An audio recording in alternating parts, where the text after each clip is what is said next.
Hi ಎಲ್ರಿಗೂ ನಮಸ್ಕಾರ, welcome back.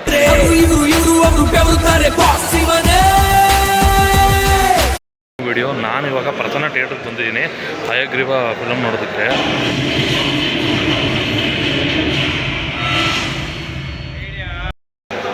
ಸಖತ್ತಾಗಿದೆ ಫಿಲಮ್. ಆ್ಯಕ್ಚುಲಿ ಫಿಲಮ್ ಬಗ್ಗೆ ಹೇಳಬೇಕು ಅಂತಲೇ ಬಂದೆ.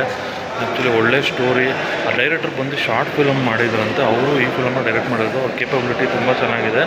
ಅಂದರೆ ಈ ಥರ ಹೊಸ ಡೈರೆಕ್ಟ್ರ್ ಬರಬೇಕು ಅಂತ ನಾನು ಅಂದ್ಕೊಳ್ತೀನಿ. ಮತ್ತು ಮೂವಿ ಮಾತ್ರ ಸೂಪರ್ ಇದೆ. ಒಳ್ಳೆ ಸ್ಟೋರಿ ಲೈನ್ ಇದೆ. ಒಳ್ಳೆ ಕ್ರೈಮ್ ಥ್ರಿಲ್ಲರ್. ಇವಾಗ ಕ್ರೈಮ್ನ ಥ್ರಿಲ್ಲರ್ ಮೂವೀಸ್ನ ನೋಡೋರು ಇದನ್ನು ನೋಡ್ಬೋದು. ಒಳ್ಳೆ ಕ್ರೈಮ್ ಥ್ರಿಲ್ಲರ್ ಆಗಿದೆ.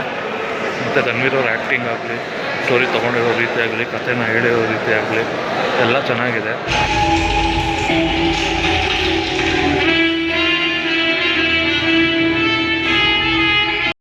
ನಾನು ಈ ಮೂವಿನ ರೆಕಮೆಂಡ್ ಮಾಡ್ತೀನಿ. ಹತ್ತಿರ ಚಿತ್ರಮಂದಿರಲ್ಲಿ ಹೋಗ್ಬಿಟ್ಟು ಈ ಮೂವಿನ ನೋಡಿ ಅಂತ ಹೇಳ್ತೀನಿ. ಮತ್ತು ತುಂಬ ಚೆನ್ನಾಗಿದೆ. ಆ್ಯಕ್ಷನ್ ಆಗಲಿ ಮತ್ತು ಹಳೆ ಬ್ಯಾಕ್ಟಾಪ್ ಆಗಲಿ, ಸಂಜನಾ ಅವ್ರು ಹೀರೋಯಿನ್ ಕಾಣಿಸ್ಕೊಂಡಿರೋದು ಎಲ್ಲನೂ ಓವರಾಲ್ ತೋರಿಸಿದ್ರೆ ಮೂವಿ ಮಸ್ಟ್ ವಾಚ್ ಅಂತಲೇ ಅನಿಸುತ್ತೆ.